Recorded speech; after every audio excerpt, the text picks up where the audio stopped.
Senior সাংবাদিক নাইমুল ইসলাম খান, আমরা আপনাকে স্বাগত জানাচ্ছি। তো প্রথমে এই সংবাদপত্রের শিরোনামগুলো দেখি, তারপর আলোচনা শুরু করছি। দৈনিক ইত্তেফাক, সশস্ত্র বাহিনীকে আওয়ামী লীগ কখনো ক্ষমতা দখলের হাতিয়ার করেনি প্রধানমন্ত্রী।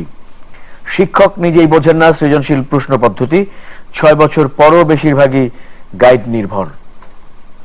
বাংলাদেশ প্রতিদিন, গণভবনের শামীম ও আইভীকে নিয়ে আজ প্রধানমন্ত্রীর বৈঠক, বিএনপির প্রার্থিতা নিয়ে নাটকীয়তা, পিছু হটলেন তৈমুর। মানব জমিন, ইস্ট ওয়েস্ট ইউনিভার্সিটির জরিপ, প্রতি 10 ছাত্রের একজন সন্ত্রাসবাদের সমর্থক। আমাদের সময়, নকল ওষুধের মরণ ছোবল, সীমান্ত বন্ধ রাখলেও অমানবিক নয় বাংলাদেশ, রোহিঙ্গা ইস্যু। সকালের খবর, চমকের পর নাটকীয়তা, তৈমুরের অপারগতায় বিএনপি প্রার্থী সাখাওয়াত, আইভী শামীমদের নিয়ে আজ প্রধানমন্ত্রীর বৈঠক। জয় দিন, ডিজিটাল ট্রাফিকের অ্যানালগ হয়রানি, সময় মতো কাগজ পাচ্ছেন না গাড়ির মালিকরা। দৈনিক ইনকিলাব, দেশি বিদেশি সবাই তৎপর, টার্গেট গ্রহণযোগ্য নির্বাচন। আলোকিত বাংলাদেশ, আবাসন খাতে বিদেশি বিনিয়োগে গতি নেই। দৈনিক দিনকাল, অভিযুক্ত ছাত্রলীগ নেতারা অধরা। দৈনিক সংগ্রাম, 10 মাসে উদ্ধার 2 কোটি বেশি পিস, মরণ নেশা ইয়াবায় ছেয়ে গেছে দেশ। দৈনিক করতোয়া, শীতের সবজির দাম সাধ্যের বাইরে। The Independent, hearing of death references in BDR cases, state defence lawyers to be paid more. The Financial Express, Bangladesh Bank asks new banks to stop aggressive lending। তো শিরোনামগুলো দেখলাম আমরা সংবাদপত্রের। আজ আসলে প্রধান শিরোনাম সশস্ত্র বাহিনী দিবসের সংবর্ধনা অনুষ্ঠানে মাননীয় প্রধানমন্ত্রীর শেখ হাসিনার ভাষণ, এবং সেখানে তিনি যেটি বলেছেন যে সশস্ত্র বাহিনীকে আওয়ামী লীগ কখনো ক্ষমতা দখলের জন্য হাতিয়ার করেনি। অন্য দলগুলো যাদের জন্ম হয়েছিল সশস্ত্র বাহিনীর মাধ্যমে ক্ষমতা দখল করে তারপর দল গঠন করার প্রেক্ষাপটে, সেইগুলো তুলে ধরে তিনি এমন কথা বলেছেন। জি, এটা একটা এই বিষয়টা অত্যন্ত গুরুত্বপূর্ণ, এবং আপনি জানেন যে সশস্ত্র বাহিনীর ক্ষমতা দখল নিয়ে ইতিমধ্যে হাইকোর্ট, সুপ্রিম কোর্টের রায় এসছে, এবং সকল সেনা শাসনকেই অবৈধ ঘোষণা করা হয়েছে। এবং এটা খুব ইন্টারেস্টিং ফেনোমেনা যে ইনক্রিজিংলি বাংলাদেশে সেনাবাহিনী, আমার ধারণা, নিজেরাই মানে আর কখনো সামরিক শাসন জারি বা ক্ষমতা দখলের ব্যাপারে আগ্রহী হবে কিনা সেটা নিয়ে আমার গভীর সন্দেহ, এই জন্য যে তাদের মধ্যে প্রফেশনালিজমটা বেশি এসছে। এবং আমাদের এখানে সেনা শাসনের যে ইতিবৃত্ত, সেটার মধ্যে পাকিস্তানি প্রেতাত্মাটা ছিল এইভাবে যে যারা সামরিক শাসনের এখানে উদ্ভাবক, তারা কিন্তু পাকিস্তানি মিলিটারির ধারাবাহিকতায় ছিল। তো সেটা কিন্তু অবসান হয়ে গেছে। বাংলাদেশের সিভিল এবং মিলিটারি প্রশাসনে পাকিস্তানের মানে তৈরি কেউ নাই। পাকিস্তানে তৈরি হয়েছেন, পাকিস্তানে চাকরি শুরু করেছেন, পাকিস্তানের প্রশিক্ষণ, পাকিস্তানের অভিজ্ঞতা, এই এই এই এই ধরনের মানে যুগটার অবসান হয়ে গেছে বেশ কিছুদিন আগে।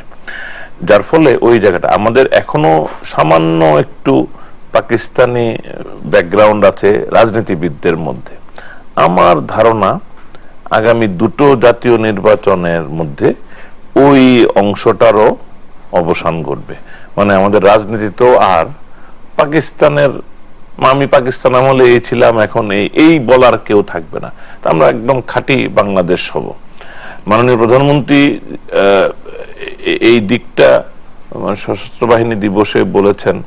আমার মনে হয় যে এটা এই জন্যই তাৎপর্যপূর্ণ বেশি যে বাংলাদেশ গণতান্ত্রিক। আমি আজকে বেশ কিছুদিন যাবতীয় আমরা যখন বিদেশি টেলিভিশন, নিউজ টেলিভিশনগুলি শুনি, ধরেন CNN-এ গত কয়েকদিন যাবত আলোচনা যে একজন সাবেক সামরিক কর্মকর্তাকে সম্প্রতি অবসরপ্রাপ্ত, তাকে ডিফেন্স সেক্রেটারি করার চিন্তা ভাবনা করছেন ট্রাম্প, এবং তার সাথে ইন্টারভিউ হয়েছে ট্রাম্পের। তো সেখানে সমালোচনা শুরু হয়েছে দুটো, একটা হলো টেকনিক্যাল, যে উনি রিটায়ার করার পর যতটুকু সময় যাওয়া দরকার ততটা সময় যায় নাই যে তাকে নিয়োগ করা হবে। তো তখন আবার বলা হলো যে না, এটার অবসান হতে পারে যদি কংগ্রেস বা সিনেট ক্লিয়ারেন্স দিয়ে দেয়। কিন্তু যে প্রশ্নটা নিয়ে বিতর্ক সেটা হচ্ছে যে এতদিন পর্যন্ত মিলিটারির উপর সিভিলিয়ান সুপ্রিমেসিটা বজায় রাখা ছিল। তার মানে সকল মিলিটারি তো মিলিটারি, কিন্তু মিলিটারিদের বস তিনি হবেন সিভিলিয়ান। তো ডিফেন্স সেক্রেটারি যদি আবার রিটায়ার্ড আর্মির হয়ে যান, তো সেক্ষেত্রে তো আবার মিলিটারি মেন্টালিটি থাকলো। তো তারা আলোচনা করেন যে কেন সিভিলিয়ান কর্তৃত্ব দরকার। দুটো কারণে, এক, যে এটা একটা সিভিলাইজড ওয়ার্ল্ড, সিভিলিয়ানরাই রুল করবে, মিলিটারিরা সাবসার্ভিয়েন্ট থাকবে টু সিভিলিয়ান গভর্নমেন্ট, এইটা এস্টাবলিশ করার জন্য। আর দ্বিতীয় আরেকটা হলো চেক অ্যান্ড ব্যালেন্স। তো মিলিটারিরা যদি মিলিটারি চালায়, তাদের যে চাওয়া পাওয়া এটা তখন মানে একেবারে বাধাহীন হয়ে যায়। এখন তাদের বসও যদি মিলিটারি হয় তাহলে তো একই চিন্তা ভাবনার হবে। সুতরাং এখানে যেটা civilian oversight, civilian check and balance, এই জায়গাটার অবসান হবে। তো আমি এই জন্যই বলছি যে এই যে মিলিটারির উপরে সিভিলিয়ান কর্তৃত্বটা, এই কর্তৃত্বটাই প্রধানমন্ত্রী এখন কনফিডেন্টলি অ্যাসার্ট করছেন। সেটা দেখে আমার ভালো লাগে। আমাদের কোর্ট অ্যাসার্ট করলো যে সামরিক শাসন অবৈধ। এই যে আইনের শাসনের দিক থেকে মানে কোর্টের কাছ থেকে একটা অ্যাসারশন, সিভিলিয়ান নেতার অ্যাসারশন, এইগুলি ধাপে ধাপে আমাদের গণতন্ত্র শক্তিশালী করছে, ইন দি রেসপেক্ট যে এখানে মিলিটারি শাসন আস্তে আস্তে অপাংতেও বা মানে এখানে মানে ইয়ে হয়ে যাচ্ছে, ইররিলেভেন্ট হয়ে যাচ্ছে। নারায়ণগঞ্জে 7 খুন মামলা নিয়ে শিরোনাম রয়েছে, সেখানে রাষ্ট্রপক্ষের যুক্তি উপস্থাপন শেষ হয়েছে এবং রাষ্ট্রপক্ষ বলছে যে অভিযোগ প্রমাণ হয়েছে এবং সেই কারণে সবারই ফাঁসির আহ্বান জানিয়েছেন তারা। হ্যাঁ, ইত্তেফাক লিখেছে যে দড়িতে ঝুলিয়ে। আমাদের এখানে মৃত্যুদণ্ড তো মূলত দড়িতে ফাঁসি দিয়ে ঝুলিয়েই কার্যকর করা হয়। শুধু বঙ্গবন্ধু হত্যাকাণ্ডের বিচারের একটা পর্যায়ে সাবঅর্ডিনেট কোর্টের রায় ছিল যে তাদেরকে মানে খোলা জায়গায় ফায়ারিং স্কোয়াডে গুলি করে হত্যা। কিন্তু আমাদের এখানে রেওয়াজটা নাই, এটা আমাদের রেওয়াজ না, মানে আমরা এইভাবে মৃত্যুদণ্ড কার্যকর করি না। সুতরাং ওইটা হাইকোর্টে গিয়ে ওইটা আবার টেকেনি। তো এখন আমি যেটা মনে করতে পারি, এখানে তো মৃত্যুদণ্ডটাই আমাদের কাছেও ন্যায্য মনে হয়। এখন আমাদের কাছে ন্যায্য মনে হওয়ার আইনের চোখে কিভাবে কতটা প্রমাণিত হয়েছে আমি অত সুনির্দিষ্ট করে বলতে পারবো না। নিশ্চয়ই বিচারক সব দিক বিবেচনা করে, অপরাধের গুরুত্ব বিবেচনা করে যেটাকে বলে দৃষ্টান্তমূলক শাস্তি দিবেন, মানে যথাযথ শাস্তি দিবেন, ন্যায়সঙ্গত শাস্তি দিবেন, এটাই আমরা আশা করব। আরেকটি শিরোনাম, নারায়ণগঞ্জ বিষয়েও কি, নারায়ণগঞ্জে সিটি কর্পোরেশন নির্বাচন সামনে রেখে আজকে একটি সংবাদপত্রে দেখলাম যে যাকে মনোনয়ন দেওয়া হয়েছে আওয়ামী লীগের পক্ষ থেকে ডাক্তার সেলিনা হায়াত আইভি, যিনি বর্তমান মেয়র, এবং সেখানকার আওয়ামী লীগ নেতা শামীম ওসমান, তাদেরকে নিয়ে একসঙ্গে বৈঠক আজকে ডেকেছেন এবং গতকালও এই নিয়ে বোধহয় তাদের সাথে বৈঠক হয়েছে দলীয় হাই কমান্ডের। এখন একেবারে সরাসরি প্রধানমন্ত্রীর সাথে কথা বলবেন। প্রেক্ষাপটটা হচ্ছে যে তাদের বৈরিতার বিরুদ্ধে দ্বন্দ্বের বিষয়গুলো প্রকাশ। এখানে আমার মনে হয় যে মানে শামীম ওসমান আওয়ামী লীগের জন্য একটা স্ট্রং পিলার নারায়ণগঞ্জে, আবার আইভিও অত্যন্ত জনপ্রিয় এবং ওই অর্থে তিনিও আরেকটা স্ট্রং পিলার। এবং দুটো পরিবারেরই, আপনি তাদের দুইটা পরিবারেরই কিন্তু আওয়ামী লীগের রাজনৈতিক ঐতিহ্য। দুইজনেরই পিতা মানে শামীম ওসমানের বাবা তো তার বাড়িটাই ছিল আওয়ামী লীগের সূতিকাগার, অত্যন্ত কমিটেড আওয়ামী লীগের। আবার ডাক্তার আইভির পিতাও। এখন আমার কাছে মনে হয় যদি মাননীয় প্রধানমন্ত্রীর মধ্যস্থতায় তাদেরকে এক করে দেওয়া যায়, তাহলে নারায়ণগঞ্জে দীর্ঘদিন ধরে চলা আওয়ামী রাজনীতির যে মানে অত্যন্ত একটা কদর্য চেহারা, সেটার একটা অবসান হতে পারে। এটা আওয়ামী লীগের জন্য ভালো হবে, তাদের দুইজনের জন্য ভালো হবে, দেশের জন্য ভালো হবে, আর নারায়ণগঞ্জের জন্য ভালো হবে। শিরোনাম রয়েছে, এটা কয়দিন ধরেই তো দেখতে পাচ্ছি সবাই, যে রোহিঙ্গা শরণার্থীদের অনুপ্রবেশের বিষয়টি এবং যেটি বলা হচ্ছে আজকে একটি শিরোনামে দেখলাম যে কড়া নিরাপত্তার মধ্যেও সীমান্ত দিয়ে কিছু অনুপ্রবেশ হয়েছে এবং এই যে শরণার্থীদের ঢল এটি ঠেকাতে টহল ব্যবস্থা আরো জোরদার করা হয়েছে। সেই আমি এখন এটা আমার একটু পার্সোনাল আছে, খুব মানে সিম্পেথি, আমার খুব খারাপ লাগে যে একটা দেশে আমরা সবাই জানি যে এই মানুষগুলির উপর ভীষণ নিপীড়ন চলে। এখন আমার একটা মন খুব কান্না করে যে আমরা রাষ্ট্র হিসেবে তাদেরকে যদি আশ্রয় দিতে পারতাম এবং আশ্রয় দিয়ে তাদের কষ্ট যদি লাঘব করতে পারতাম, এটাই হয়তো আমাদের মানবিক কর্তব্য ছিল। আবার আমরা একটু শঙ্কাও বোধ করি যে এভাবে তাদেরকে আশ্রয় দিতে গিয়ে এই আশ্রয়ের সাথে অনুপ্রবেশ করে আরো অনেক দুষ্কৃতিকারী, অনেক মাদক ব্যবসায়ী, অনেক চোরাচালানি, অনেক দুর্বৃত্ত, অনেক মানে মানে হিংস্রতা। তো এগুলি খুব ডিফিকাল্ট। দেখেন সারা দুনিয়াতে এই শরণার্থী ইস্যুটা নিয়ে কিন্তু দেখেন আজকে মানে ইমিগ্রেশন বলি আর কি, আমরা আসলে তো শরণার্থীর বিষয়টাই তো লার্জার সেন্সে ইমিগ্রেশন। এই ইমিগ্রেশন নিয়ে দেখেন ব্রিটেনের মতো দেশ ইউরোপীয় ইউনিয়ন থেকে বেরিয়ে যাচ্ছে। একই মানে কারণে জার্মানিতেও বিক্ষোভ, ফ্রান্সে টলটালয়মান সরকার, অস্ট্রেলিয়া, অস্ট্রিয়া, নেদারল্যান্ডস, ইটালি, মানে সর্বত্র, সর্বশেষ আমেরিকান নির্বাচনেও ট্রাম্পের বিজয়। তো সারা দুনিয়াতে এক ধরনের মানে অতি জাতীয়তাবাদী একটা উত্থান হচ্ছে শুধুমাত্র এই শরণার্থী এবং ইমিগ্রেশন ইত্যাদিকে কেন্দ্র করে।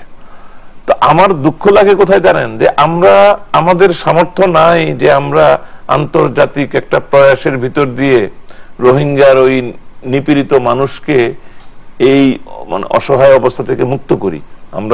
আমরা কোলে তুলে না নেই, কিন্তু তাদের ওইখানে আমাদের তো বিশ্ব সভ্যতার একটা অংশ হিসেবে আমাদের কিন্তু ভীষণ বড় দায়িত্ব যে তাদের ওইখানে মানে তাদেরকে একটা শান্তি এনে দেওয়া, তাদের জন্য শান্তি স্বস্তি এনে দেওয়াটা জন্য আমরা কি করছি। আমরা দেখেন মিডল ইস্টে এই আমেরিকান এবং পশ্চিমারা ওইখানে দেশগুলিতে গণতন্ত্র ছিল না, মানে স্বৈরাচার ছিল ইত্যাদির অবসান ঘটিয়ে সেখানে গণতন্ত্র প্রতিষ্ঠা করতে গিয়ে এই যে আরব স্প্রিং এর উত্থানকে উৎসাহিত করা হলো, হয়ে কিন্তু একটা দেশও স্টেবল হতে পারছে না। আপনি দেখেন আজকে ইরাকে কি হচ্ছে, আফগানিস্তানে কি চলছে, পাকিস্তানে কি চলছে, আপনি দেখেন ওইখানে ইয়েমেনে কি চলছে, মিডল ইস্টে মানে ইজিপ্টে কি চলছে।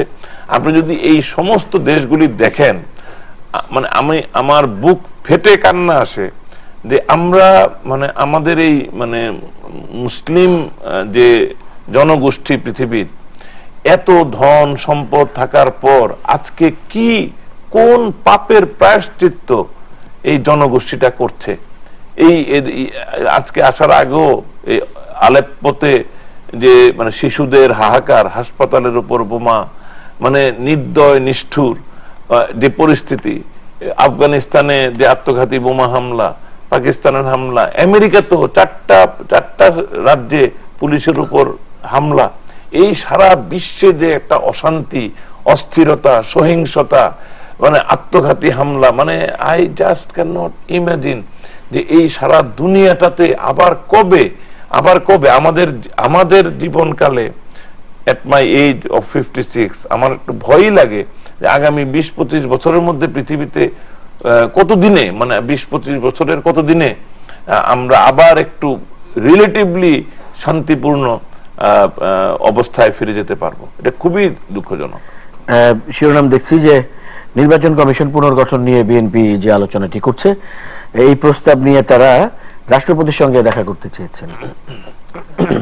রাষ্ট্রপতি যেহেতু মানে মানে দল মতের ঊর্ধ্বে সকলের জন্য অভিভাবক, তো যে কোনো দল, বিশেষ করে বিএনপির মতো একটা বড় দল যারা বহুবার প্রায় আওয়ামী লীগের সমানই ক্ষমতায় ছিল, এইরকম একটি দল তো তার ভূমিকা রাখতে পারে, রাষ্ট্রপতির কাছে যেতে পারে। তারা যে প্রস্তাব দিয়েছে, প্রস্তাবের অনেক দুর্বলতা আছে, কিন্তু তারপরও এই প্রস্তাবকে উপলক্ষ করে হয়তো, বা এই প্রস্তাবকে উপলক্ষ না করলেও যে নির্বাচন কমিশনের মেয়াদ শেষ হয়ে যাচ্ছে সেটাকে উপলক্ষ করেও যদি আলাপ আলোচনা হয়, আমি যদিও ব্যক্তিগতভাবে মানে অতটা বিশ্বাস করি না যে নির্বাচন কমিশনের ব্যক্তির সাংবিধানিক কারণেই এই নির্বাচন কমিশনের ব্যক্তিরা আর থাকবেন না, তাদেরকে দ্বিতীয়বার মনোনয়নও দেওয়া যায় না। বাট আমরা যেভাবে নির্বাচন কমিশনের সমালোচনা করি, এই ব্যক্তি বৃন্দের উপরে মানে দোষারোপ করি, আমার কাছে মাঝে মাঝে এটাও অন্যায় মনে হয়, সঠিক না মনে হয়। এই জন্য যে নির্বাচন প্রতিদ্বন্দ্বিতাপূর্ণ, অংশগ্রহণমূলক এবং স্বাধীনভাবে হওয়ার জন্য কেবলমাত্র নির্বাচন কমিশন একা সম্পূর্ণ দায়িত্ব নিতে পারে না, এর মধ্যে ব্যাপক জনগণ এবং রাজনৈতিক দলগুলোর শক্তিশালী অংশগ্রহণও খুব জরুরি। অনেক ধন্যবাদ আজকে সময় দেওয়ার জন্য। প্রিয় দর্শক, আপনাদেরও ধন্যবাদ আমাদের সঙ্গে থাকার জন্য। ভালো থাকবেন সবাই। গ্রামীণফোন আজকের সংবাদপত্রের সামনের দিনগুলোর নিয়মিত আয়োজন দেখার আমন্ত্রণ জানিয়ে আজকের মতো এখানেই শেষ করছি। শুভরাত্রি।